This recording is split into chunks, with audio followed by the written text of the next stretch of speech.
What advice do you give fleet operators who are hesitant of adopting emissions tracking technology? Emissions tracking isn't just about regulations. It's, of course, about running a more efficient, more profitable fleet, which is something that we touched on earlier, but it is a way to attract more business. Emission tracking capabilities and sustainability in general show up in 80% of shipper RFPs now, which is a huge, huge number. And so if you're looking to secure more business or make yourself in general more attractive, this is probably the best way to do it with the current environment. I would say, start small and build up over time. So many fleets assume that emissions tracking is a massive undertaking. If you're working with GreenIRR, it's not, but even if you're not, you don't have to overhaul everything overnight. So I would say definitely know your data sources. Start with simple data collection, tracking your fuel usage and your mileage, and then gradually layering in more detailed reporting over time.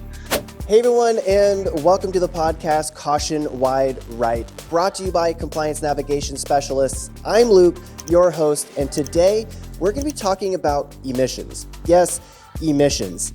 If you're in the trucking industry, you know that safety and compliance reporting and management is critical, and it's why we at CNS are here to help you navigate, track, and manage your safety and DOT compliance requirements. Well, now there is a growing push for fleet emissions tracking and reporting. From the SEC climate-related disclosure ruling to CARB's Climate Corporate Data Accountability Act, new regulations are emerging fast, and emissions compliance is becoming the new norm. It is easy to imagine that supply chains are not tracking this information accurately, as they're not given the proper resources or to report something that they don't even really fully understand. That's where GreenIRR comes in. It's carbon reporting made easy for fleets. And similar to CNS, their mission is to take the burden of navigating complex regulations off of you while making you more attractive in a hyper-competitive market. Joining me today is Celine King, founder and CEO of GreenIRR. She's here to break down how GreenIRR's bottom-up approach to carbon accounting is transforming the way trucking companies manage emissions. Celine, welcome to the podcast. Hi, Luke. Thank you so much for having me. I'm happy to be here.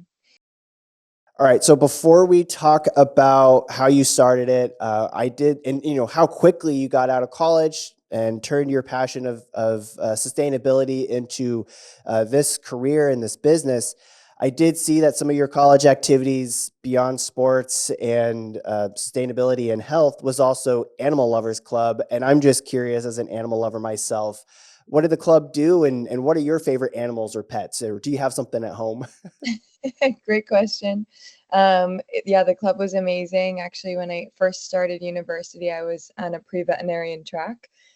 So my full intent was to go to veterinarian school, and obviously my career trajectory didn't go that way. But I have a dog at home. She's a Cavapoo, and I'm biased, and I have to say that my favorite animals are in fact dogs because I love my puppy Penny so much. Love it. And I come from a household where we had ferrets, cats, dogs, fish, birds. My daughter is a huge wolf lover, and try to get her involved in that kind of stuff. But that's fun. That's exciting. So I am curious, going from college and a few years going down the sustainability route, sort of figuring out where you want to put your time and effort into. You eventually started GreenIRR. Tell me, what was this process? What was this timeline like for you? Yeah, so like I said, I actually thought I was going to be going to veterinarian school, and I ended up taking an environmental ethics course that sort of changed my trajectory. That environmental ethics course was taught by Richard Hyman, who's actually now my partner and president of GreenIRR. So he retired and he ended up working with me full time, which is pretty cool. That's awesome. The person that, inspired me to have a career in climate ended up being the one to build this business with me. And so I ended up thinking that I was going to be doing climate science because I was, a bio major at the time. So I was doing climate change research for the National Oceanic and Atmospheric Administration. It was Cool. super nerdy. I loved it. Um, we were measuring the meat quality of Dungeness crabs and how it was affected by climate change induced factors. So super niche, and I had the opportunity to present that to policymakers. Yeah. And that research was dismissed pretty quickly. And so it just sort of hit home that if I wanted to have an impact, it probably wasn't going to be in climate research, or it wasn't going to be in climate science. And so switched onto the business side of things, tried to develop a hard skill, which is business and data analytics. And so I ended up working at Greenbacker Capital for a short time, which is a private equity firm that invests in renewable infrastructure and sustainable assets, which I realized is a very fancy way of saying solar and wind. And told myself I'd never say that again. But amazing firm, but it just wasn't a perfect fit for me. And I was lucky enough to join Fairfield University startup program, which is an accelerator for early stage companies, and was given the proper resources, the proper support, and network to really pursue this, or to have the opportunity to pursue it full time. Right. And so I did, and then I stuck with it. That's awesome. And, my background in college was focused on entrepreneurship focused business. So my mindset of like starting a business, growing a business, and all the nuance with it, that, the highs and lows of what comes with that, I'm sure we'll break down further in a little bit. But I am curious. So, when we're talking with fleets, a lot of our audience, trucking companies, medium, large size fleets are listening in. And of course, a lot of this is sort of that, so what? Why do fleets need to care about this? And a lot of it comes down to fleets, especially bigger fleets, are realizing that their top customers are pressuring them for emissions data on the fleet. I think a CCJ poll last year, they polled their audience, and they said about 20% of shippers were asking about this type of data. And I'm sure that data is that information, that poll is only going to see more and more uptake in people seeing that that shippers are asking about this information. What is the problem for fleets if they say no to, I don't know what my sustainability goals are? Yeah, it's a good question. And I think that 20% figure is probably going to continue to grow, which is Yeah. even independent of sort of, volatile political sort of environments. And there's always evolving regulation. But right now, what you're going to see is that trucking companies are facing increasing pressure to report their fleet emissions. And the number one source of this pressure is their customers, just like what you said. And when I say customers, I'm really talking about large organizations with a supply chain, mainly Fortune 500 companies or multinational corporations that, in anticipation of upcoming regulation from California or Europe, have started to require fleets in their supply chain to report in order to do business with them. Right. So it might not affect every fleet in the same way. It totally depends on your customer base, but I guarantee you that if you are caring for a shipper that is impacted by one of the regulations, they're going to come knocking on your door. And so if you aren't going to comply, and I think a lot of what we run into is a wait and see sort of attitude. Yeah. Where, regulations changing, there's a new administration. Is this a trend? Is this going to stick around? And over again, what we try and tell the companies that we work with is that this is this is not an if I have to report. It's more of a when do I need to report. So Right. timelines might change. But those same customers that are asking for this data, regulations and accelerator, but they were asking for this data before that because they have shareholder expectations, they have consumer driven pressure, and you not complying or you not giving the data just gives your peer a competitive advantage over you, because they are looking when they're sourcing contracts, when they're sourcing bids, they're looking for a green partner. Yeah, and when we see this in sort of like, what does that day to day look like? It's literally, hey, let's say a fleet, maybe 50, 60, 70, 80% of their contracts or their loads that they're getting, let's say it's Coca-Cola. Well, Coca-Cola has a mandate for their shareholders of improving, sustainability by double or whatever their numbers that they want to track is, whether that's to meet federal or other type of regulations or just their own shareholders. That then they have to look at, okay, well, where is the sustainability or emission saving coming from? And we know that supply chain is the biggest. I'm curious, can you break down some of the stats in supply chain emissions? Yeah. So and your point is totally valid, and a good example I can give of this is one of the fleets that we worked with carries for a Fortune 500 customer that requires them to report quarterly, and this came out of nowhere starting last August. And it had nothing to do with regulation. It was for this particular customer's corporate sustainability report. Initially, the company said no, and that shipper was willing to break a $3 million contract just because they weren't going to give the data. And so the pressure is more inflexible. And I think, to your point, part of the reason why is if you start to look at large sources of emissions for an organization, um, up to 72% of their carbon footprint, if they have a supply chain, comes from upstream and downstream trucking. And it's, not at all pointing fingers. It's almost like, of course, because trucking is such a critical component of the economy and of the supply chain. And so it just means that they're even more of a target, they're even more of a focus for reporting and reduction, which is really unfortunate because they're not given the proper resources, they're not given the proper tools and technology or support from the same customers that are asking them to do this type of reporting. Yeah, for sure. And it's also the other side of it too is, if you think us, a lot of large, like the sea companies that are shipping freight overseas, a lot of what they're doing is, if they're trying to improve sustainability, it's, what, we're just going to create our own in-house fleet versus using other resources where, or, the different loads contracts that they're doing with private companies. And it's just makes that competition even harder when you're trying to find good customers to work with, and they're just internalizing things themselves just because they can hit those sustainability things, those sustainability goals even quicker. So you need to have those answers in place of, what's your sustainability goal as a company, how are you tracking this information, and then, hey, look, we're looking good. And for any, we had a fleet manager on about a month ago, and he was saying, like, look, we want to be your number one customer. What does that need? What do we need to do that? And a lot of that discussion now is coming down to sustainability, emissions tracking. We need to know this information. So I do want you to sort of quickly break down, what is Greener, software platform that does a lot of this reporting. Break down what Greener does and how it makes it easy for fleets. Yeah.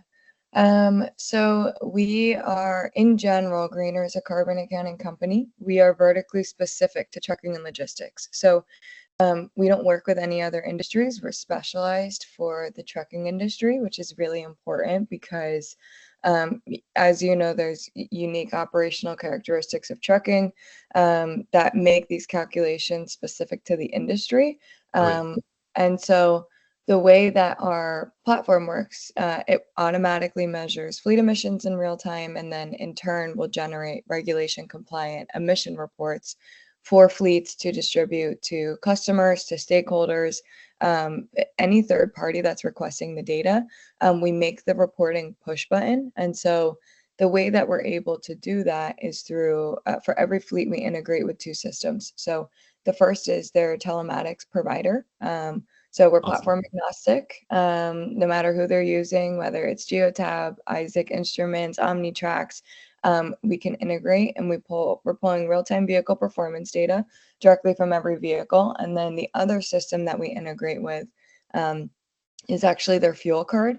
And so, we're looking at fuel transaction data. Where was this fuel event taking place in terms of coordinate location, the fuel type, the amount that was spent, what fuel type. And so through combining, telematic vehicle performance data with fuel transactional data, we have a very accurate idea of what emissions looks like, both on a vehicle and a fleet level, because we're utilizing two primary data sources. Probably the most important part for the trucking companies is that we're integrating through an API. which means there's zero lift from their IT teams. We can be up and running in less than 14 days. And from that point on, everything is automated. So there's no manual entry. If you want to view your performance, if you want to look at the analytics, you just log in. If you want to report, you select the time period and you just press download. So we're taking what is historically a 40-hour process per customer request, in spreadsheets with an internal team that's crunching numbers or that's responding to these 200 question surveys. And we're making it a 5-second process.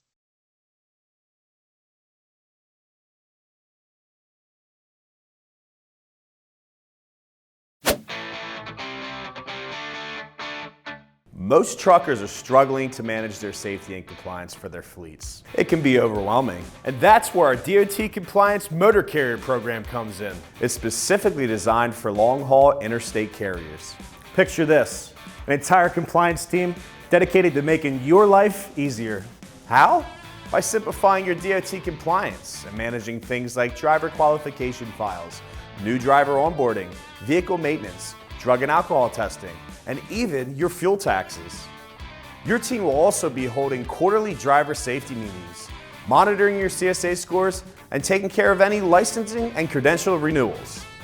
With that said, we all know DOT audits are inevitable, but what is important is that you are fully prepared for when they do come. And with our DOT Compliance Motor Carrier Program, you have a full team to support you throughout an audit. So, don't let a few small mistakes lead to audits, fines, or anything else that will hurt your business.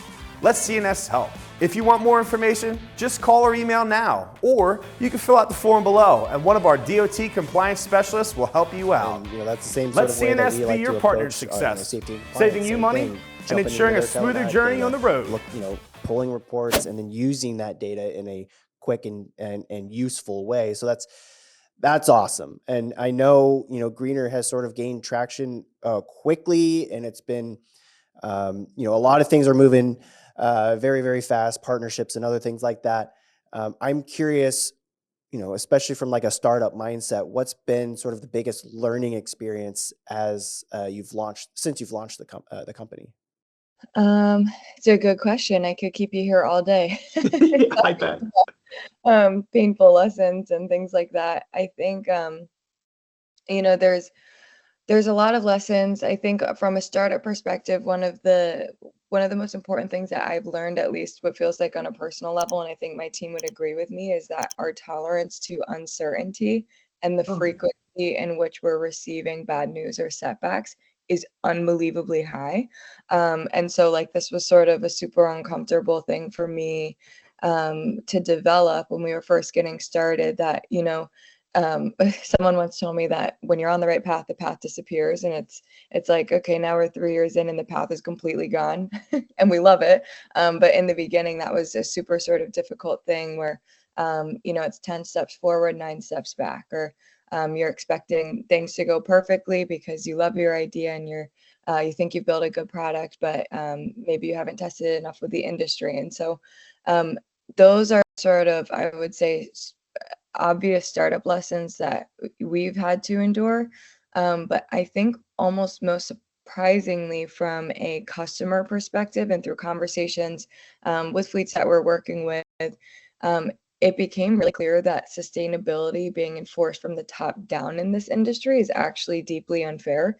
And so I mentioned this because the way that we went to market completely changed once we started to understand how unfair this was impacting the industry. And so, of course, I support environmental initiatives and regulations because I care deeply about the planet. But there's this significant disconnect between large organizations that are mandating sustainability and the level of support that they're providing carriers in their supply chain. So whether it's financial or strategic, the assistance that's available to carriers is sort of disappointingly limited. And many of these fleets are being left to struggle with implementing these initiatives. They don't have adequate incentives. There's no green premiums. There's no higher rates or meaningful rewards for adopting sustainable practices that their peers haven't. And so, whether this is from an emissions reporting angle or electrification, adopting alternative fuels, I've sort of observed that Fortune 500 companies are demanding asset upgrades and enhanced reporting without fully grasping the burden that it's putting on internal teams. Oh, yeah. And so I think that has probably been one huge, I'll just say, discovery from our customer base that has greatly informed how we're viewing our partnership with these companies, where, it's much more personal and you shouldn't have to be dealing with this. And we understand that this is unfair and we genuinely want to help you, versus just selling, sustainability or compliance. It's not about that anymore. Yeah, and that's really the same way that we approach it here with safety and compliance with the DOT regulations. Is hey, when 2017 ELDs were rolled out, it was the argument for safer, less crashes, right? And it's like, okay, well, this expensive mandate is what going to save, according to their data, like 96 lives a year. That's 96 lives, and that's important. But at the same time, for a fleet, and you're thinking about the costs and the transition and the process that it went about to forcing all of this, nationwide and then eventually worldwide, it does seem like that number is, laughably small. Like that isn't the real goal here. It's just what you're using as an excuse to. So there's a lot of that sort of distrust in whether it's regulations and the rollout and the true, the big fleets are getting things more their way, than smaller fleets are getting pushed out. And that's a whole argument in the trucking industry. And, I know when it comes to, sustainability in trucking, a lot of the numbers that a lot of companies like to stress, state trucking associations like to stress, and more, are saying like, hey, well, in 1988, we've improved, such and such percentage. Look, we're a whole lot more cleaner than 30 years ago. It's like, yeah, well, that's true, but there's more work to do, and regulations are still coming and changing, and what we're looking for 10, 20, 30 years down the road, you know, that 30-year number is nice, but it's like we have to do more. And so the complexity, this comes with complexity of, okay, now fleets have diesel or other fuel blends. They have, maybe it's some EV, or maybe it's some hydrogen or natural gas or other types of vehicles. And so I can imagine from your end, as long as you know what the fleet is and what the vehicle is, and using the telematic data, that those numbers can, be managed in a way to be able to once you understand the fleet, being able to manage the emissions tracking part of it. But I am curious about sort of that shifting political priorities. Right now, a lot of things are changing in a political world. What does that look like on environmental sustainability for fleets? And, whether you want to look at a crystal ball, even 1-2 years to 4, 5, 6 years plus. Yeah. And also, just I'll quickly say that you're absolutely right when you're talking about alternative fuels, because I think one of the biggest things that we see is that shippers want fleets to electrify without fully understanding, well, one, without providing them the capital to do that, but without having an appreciation for the lack of infrastructure, and that maybe this doesn't make sense for this particular fleet's operations, if they're long haul. And there's much more practical solutions that we've seen adopted, that we've measured, that are more effective. You touched on it by saying, the adoption of alternative fuels, particularly bio and renewable diesel, and measuring those reductions is something that our software does, so that then those trucking companies can go back to their customers and brag to them about how sustainable they were. Cool. Yeah, with quantitative data points. But yeah, from a regulatory perspective, specific to this industry, I think it's really important for fleets to understand that the trucking industry itself is actually not the primary target of regulations. It's just heavily impacted because the regulations are aimed at large corporations and companies that have to report their supply chain emissions. And of course, trucking is a key part of many of these supply chains. And so companies that are facing this type of regulation that's forcing them to report supply chain emissions, or then pushing that burden down onto the fleets that they're working with, whether you're upstream or downstream in their supply chain. And so there's a new administration. I'm sure you've seen a lot of the headlines. It seems like the regulatory environment is super volatile. And so I think if I had a crystal ball, what you would see is that federal emission regulations are probably going to slow down. It's likely that they might even roll back due to shifting political priorities. There's the possibility of loosened requirements in terms of who's in scope and who does this regulation actually impact, or delayed enforcement on a national level. Yes. I will never say that the SEC climate disclosure ruling was a fairy tale, because that does not sound optimistic, but I think it was going to take a little bit more than what was initially drafted. And so I'm actually not sure, to the degree that companies were anticipating having to report to the SEC, what is really causing, I'll call it a pain point, and what you're going to see now more than ever because of the new administration is state level emission regulations intensifying. And it's not just California, but they're a really good example where there's laws that are created by the state, like Ep034, which is a California regulation. And I can go into more detail, but it essentially requires public and private companies that make over $1 billion in revenue or more, that quote unquote do business in California, to report all three scopes of their emissions, including the supply chain. So that impacts an incredibly large number of companies, even those that are out of state. And so it's just sort of interesting. New York's a copycat state. I think you're going to see this over and over again. And then I would just mention also that the impact goes beyond government mandates. There's other market forces that are driving the change.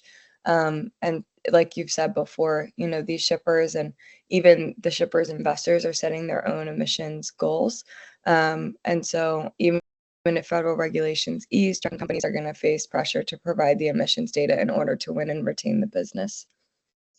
Yeah, and it makes total sense for California. California's, it's the breadbasket for a whole lot of stuff. And if you're thinking, hey, my company works a little bit with it, well, you're going to have to deal with those regulations in some form and fashion, which, whether or not the rules it'll eventually roll out potentially nationwide. And we've seen that happen in a lot of different ways, but you still have to deal with the state specifically. What you're just going to cut off California? No, you're not. And so that's where, it makes complete sense. And, large companies, having to deal with this, it's not like they're going to have, my company in a different part of the country doesn't have to follow these rules. No, they're just going to roll it out, make it easy. And that's just going to be the standard. And it makes sense. And, you mentioned, that specific rule. I'm curious, from the fleet's perspective, you mentioned sort of scope 1, 2, and 3. I believe that's greenhouse gas, priorities. Explain scope 1, 2, and 3 for a fleet manager, and maybe even putting on the hat of being like, they probably even don't know what that means. Yeah. So when you report emissions, it's done typically in 3 scopes. So Scope 1 emissions are emissions that are generated from your direct operations. So if you're a trucking company, your Scope 1 emissions are the same thing as your fleet emissions, generated from vehicles that you own or operate, in the same way that if you were, let me think of a good example. If you were a manufacturing company, what are the emissions associated from manufacturing the products that you're manufacturing? And so Scope 1 is probably the easiest to understand. It is most definitely the easiest to measure.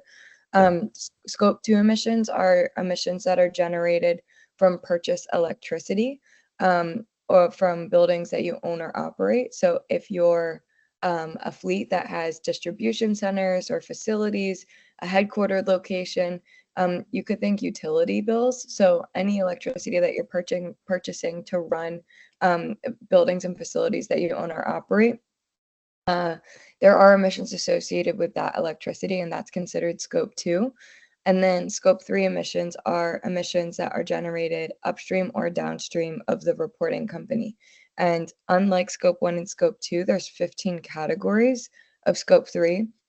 It's incredibly nasty to measure scope 3 no matter what industry you're in, because it's so complex since it's not something that is in your direct control. So for example, if you're, again, a trucking company, scope 3 category 3 emissions are the upstream emissions associated with fuel that your vehicles are burning. But to put it into better context for emissions reporting, your customer, a shipper's scope 3 emissions include their supply chain. So a trucking company's fleet emissions, which are their scope 1, is their customer scope 3. And that's sort of the relationship when you're seeing regulations that say, oh, wow, scope 3 emissions are included in, SB253 or CSRD, and everyone's sort of jarred that they're having to report. It's because it includes their supply chain. Yep. Yeah, it makes sense. And so I'm curious, what are some of the common misconceptions that fleets have about emissions, reporting and compliance? I would say, and something maybe we touched on before, was the attitude that this will go away because of political changes making it irrelevant, when the reality is that emissions reporting is no longer about compliance, and policies are going to shift, and the demand for transparency is actually being driven by customers. And so I think that's one sort of misconception. And even if penalties for noncompliance are immediate, being unprepared for upcoming regulations can lead to, rushed or costly compliance efforts later, which is not great. The second sort of thing that we've encountered, which is interesting, is a lot of times we hear we've got this covered internally, and they don't. And it's not at all their fault. I wouldn't want to be outsourcing or paying for something that I felt like I didn't need to. But, when you say you have this covered, and really it's 1 or 2 full-time employees that are spending 40 hours in the SmartWay spreadsheet doing these calculations manually, and the number of requests for this data is increasing, you don't have it covered. And I think many companies assume that having an employee managing emissions reporting is sufficient. But the complexity of data collection and accuracy requirements and evolving regulatory frameworks sort of makes this approach unsustainable. And then the most important thing when it comes to misconceptions is that I think fleets tend to think emissions reporting doesn't benefit us in any way. It's a necessary evil. And I think emissions data is directly tied to fuel efficiency, right? Yes. The more that you emit, the more fuel consumption you have. In the same vein that the more you reduce your emissions, the more you're reducing your fuel consumption. And so tracking and optimizing emissions reveals inefficiencies. And I think also, companies that can provide verified emissions data stand out in an increasingly competitive market. And so this is about your market position. This is about winning bids. This is about winning contracts. Awesome. Yeah, I totally agree with that. And, when we're talking about sort of the fleet manager perspective, like I see that all the time where, hey, yeah, we have someone we have someone handling safety and compliance. Yeah. And then you realize that this person has like 20 different hats on, dealing with so many different pieces. That, did you know this new rule came out? No, like this is a big deal. Like, and that happens way too often. So like, I'm glad to hear that some fleets have a person full-time looking into it for reporting and stuff, but that's a lot of the times not even the case. It's on the side of other work that they're doing, and it's like, it's just not enough. So I am curious, explain, you mentioned the smart way, or using spreadsheets to track this information. And I know there's a lot of different survey kind of questions and stuff that's involved in these types of reporting. What does it look like currently, or the old school way with sort of that spreadsheet management? And then obviously, how does GreenIRR improve that? Yeah, so we have yet to encounter a fleet that is using a technology or a tool outside of spreadsheets to do their emissions reporting. So I think it's a very safe assumption to say that the most widely adopted way of doing this to date is utilizing the EPA SmartWay carrier spreadsheet or portal, which has evolved on its own. it used to be this 17 tab Excel spreadsheet where you're manually, which is still true, but you're manually inputting, the distance traveled, the makeup of your fleet, and, fuel data, fuel consumption numbers. And it was just this hyper manual sort of very long process that spit out an emissions estimate, not for the purpose of carbon accounting or greenhouse gas reporting that's going to be expected of shippers. But a lot of times shippers require their companies to be SmartWay certified. And so reusing that tool was the most available method of doing this. Right. And I'm talking past tense, but this is what fleets are doing today. And it makes total sense because they don't have other resources to be doing this. And so I know the SmartWay spreadsheet has evolved into a portal. And then also with that portal, outside of just quantitative data, now they're asking qualitative questions.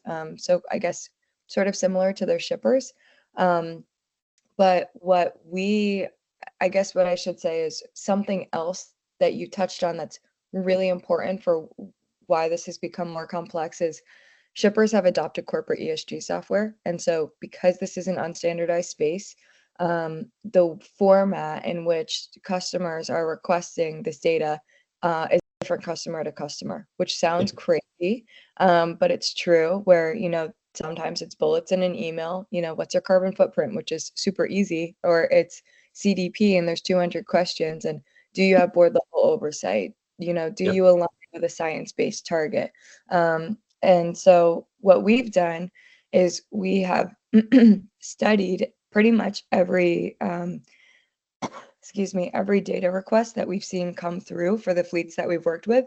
So we know what's included in a CDP disclosure, what's included in an EcoVadis disclosure, what the SEC requires in terms of qualitative questions in a disclosure, SB253, Europe CSRD, and we have essentially created a questionnaire that has every single one of these possible questions. Some, they overlap sometimes customer to customer, sometimes they don't.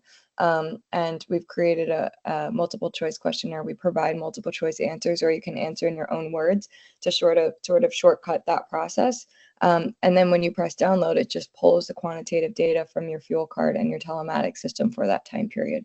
So it really is push button reporting, and kind of what we're trying to do is create a report that is enough for you to give to a shipper and not have them come back and ask more questions, no matter what format they're requesting the data in.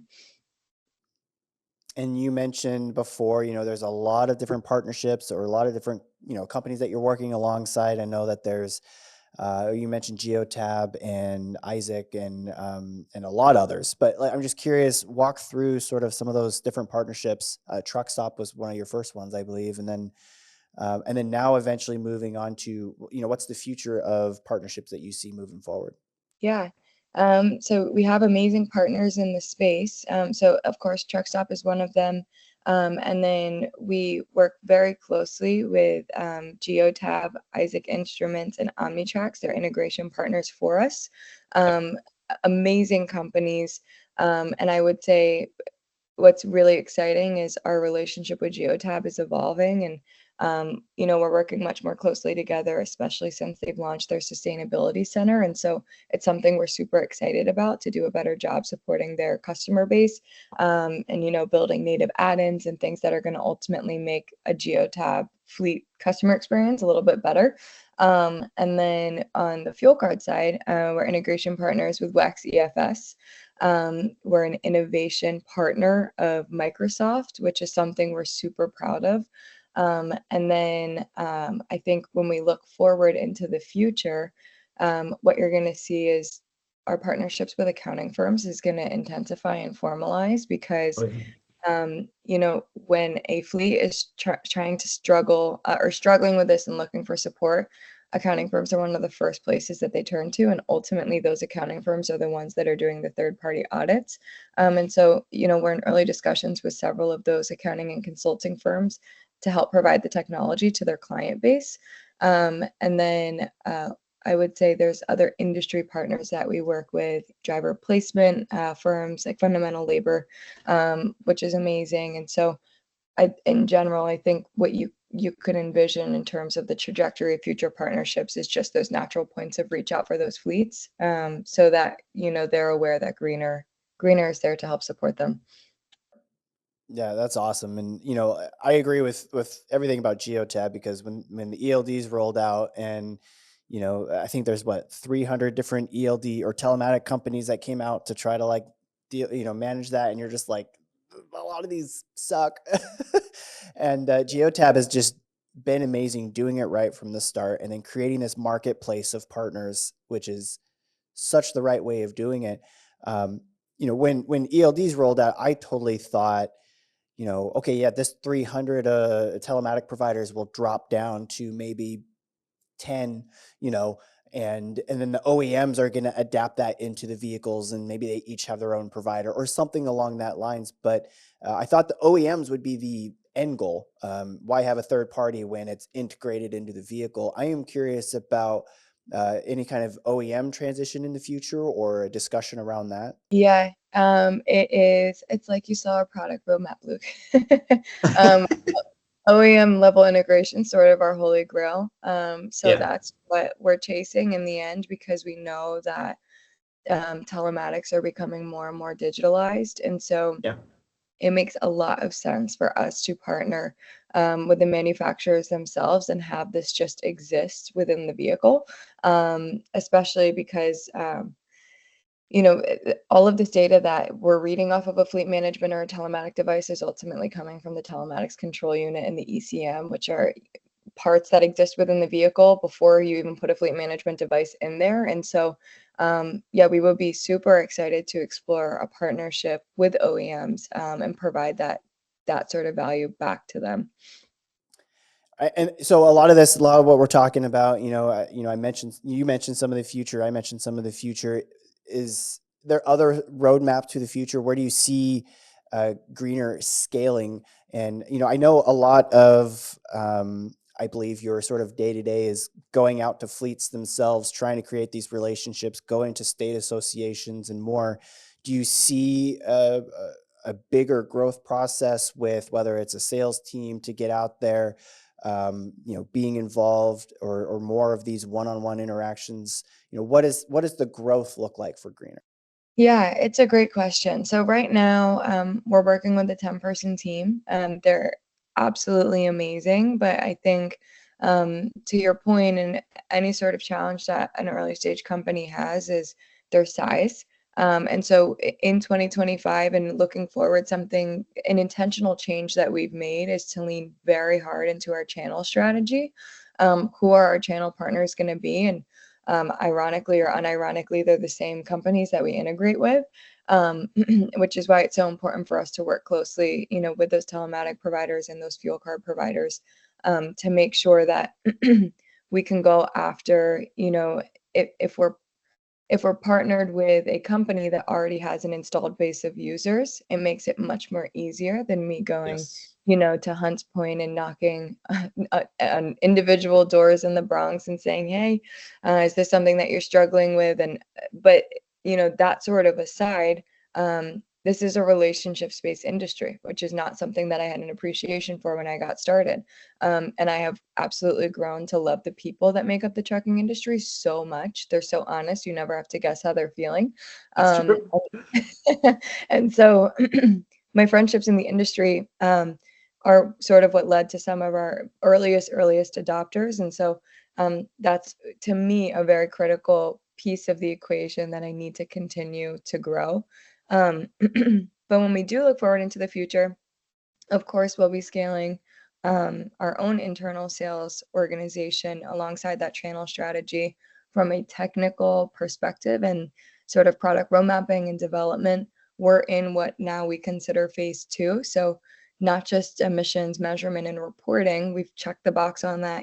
We're the only company doing it. We can do it with total automation. We're totally platform agnostic. It is push button, it's third party assured, it's regulation compliant. But the second phase is actually focused on recommending solutions and really deep trend analysis. So creating subgroups of vehicles and identifying anomaly vehicles and outliers. So if I have 28 Detroit diesel engines, 6 of the 28 have unusually low MPG. Is that a vehicle performance problem? Is that a driver behavior problem? What's the drive to idle ratio? Things like that to contextualize performance, and then recommending solutions. And wrapped up within that is actually an AI model that will help answer the qualitative questions within these questionnaires that these fleets are receiving. So you can query your database by asking a chat instead of having to poke around. Not that it's at all complex. Or if you get asked, does your climate transition plan align with a 2-degree world, and you don't know what that means, you should be asking our model, and we'll help you answer that. So that's sort of the direction that we're going right now. That's awesome. Make it as painless as possible. And then, if beyond painless, it's of course, what does it cost, right? What's the software look like? And you want to make it as affordable as possible. I am curious, what's the structure look like for fleets? Is it a like a monthly software service? Is that what it looks like? Yes. So we use a SaaS model. Yep. Where our pricing is dependent on fleet size. We have 4 tiers. So we charge per vehicle per month, and then there's a one-time onboarding fee to back populate your data and to integrate. And so the price greatly reduces with your fleet size. And so I would say it's very fair, and I would say it's extraordinarily cost effective when you compare it to the time savings that you're going to have internally, the contracts you're going to retain that you don't want to lose, and then the new business that you're going to attract. Yeah, totally agree. So what advice, this is all about fleets and making sure from that manager perspective, what advice do you give fleet operators who are hesitant of adopting emissions tracking technology? Mm. I would say think of it as it's a business tool. It's not just a compliance requirement. So emissions tracking isn't just about regulations. It's of course about running a more efficient, more profitable fleet, which is something that we touched on earlier. But it is a way to attract more business. Emission tracking capabilities and sustainability in general show up in 80% of shipper RFPs now, which is a huge, huge number. And so if you're looking to secure more business or make yourself in general more attractive, this is probably the best way to do it with the current environment. I would say, start small and build up over time. So many fleets assume that emissions tracking is a massive undertaking. If you're working with Greener, it's not. But even if you're not, you don't have to overhaul everything overnight. So I would say definitely know your data sources. Start with simple data collection, tracking your fuel usage and your mileage, and then gradually layering in more detailed reporting over time. And then, with new regulations requiring third-party assurance, outdated spreadsheet calculations, they're not going to cut it. So investing in emission tracking technology prevents that last minute scrambling that we talked about earlier. And all it takes is one customer to ask, which is something that we say all the time, right? Where it's like, I have this under control. I have this under control. Someone, my director of safety is doing this reporting in smart way. Everything's fine. And then it's like your first customer that sends you a CDP report, that's a 400 question survey, and it's no longer under control. And so it only takes one, and this is probably the best way to future-proof your fleet. And if you're a fleet that is flipping your vehicles over, every 4 years, if you're doing asset upgrades, if you're investing in alternative fuels, if you're considering electrifying, you should be measuring the quantitative sort of reduction in emissions and fuel consumption that those initiatives are having, both for your internal purposes, but so that you can brag about it to your customers. And so I'd say, partner with a carbon accounting company that can help you tell that story. Awesome. Awesome. Well, hey, this has been fantastic. And, like we've been saying from the very beginning, it's only going to be more and more relevant in the coming months and years. And, regulations, this need is going to be there. And it's just a matter of time, matter of when are those questions going to hit a big fleet. So where can listeners learn more about Greener and get starting with the platform? You can always go to our website, which is www.greenirr.com. I kick myself all the time for spelling the company that way. But that's definitely one place that you can look. You could reach out to info@greener.com, and someone on our team will be reaching back out to you. Or there is a phone number on our website where you can schedule a demo. We have a LinkedIn. Follow us on LinkedIn if you want to see some updates on what's going on with us, or you can reach out to me directly. Yeah, and of course, if you've got listeners right now listening down in our YouTube comments, let us know, what are you dealing with? What emissions questions do you have? Data tracking, whatever it is, let us know down in the comments below, and we'll pass on that information. And of course, any other ways that you need it, we want to get you connected. We're going to have it linked down in the bio, and we just want to make sure we can connect you in that way. But again, Celine, thank you so much for joining me today. And as always, stay safe out there.